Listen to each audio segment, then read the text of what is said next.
Pedagang kaki lima meraup untung setelah penyelenggaraan Liga memperbolehkan pertandingan PSM Makassar dinonton langsung di lapangan Gelora B.J. Habibie.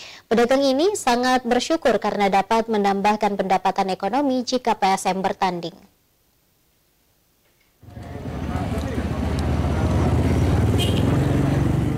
Setelah diperbolehkan dan penambahan jumlah penonton oleh pihak panitia penyelenggara Liga 1 di Stadion Gelora B.J. Habibie Parepare, pedagang kaki lima di sekitar Stadion Gelora B.J. Habibie kembali ramai berjualan. Berbagai macam aksesoris PSM Makassar dijajakan oleh para pedagang, seperti syal, topi, dan baju.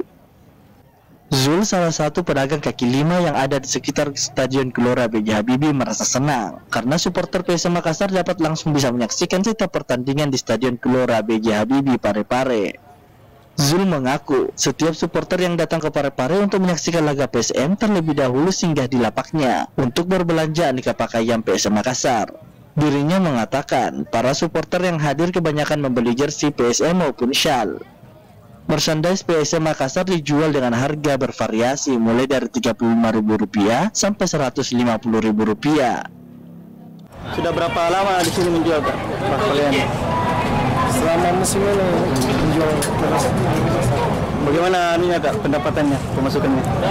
Ya, kadang kalau lagi panas lumayan juga. Lumayan juga dia. Apalagi ini kan kurang lebih 6.000 supporter hadir. Iya. Tingkat penjualan di sini meningkat atau bagaimana? Iya, banyak ini juga karena mau juara juga jadi. Dirinya menambahkan, berkat kehadiran ribuan supporter di Stadion Gelora B.J. Habibie Parepare dapat menambah pemasukannya dan berharap supporter terus bertambah setiap laga PSM Makassar di Parepare. Ardi Jaho, Slabes TV.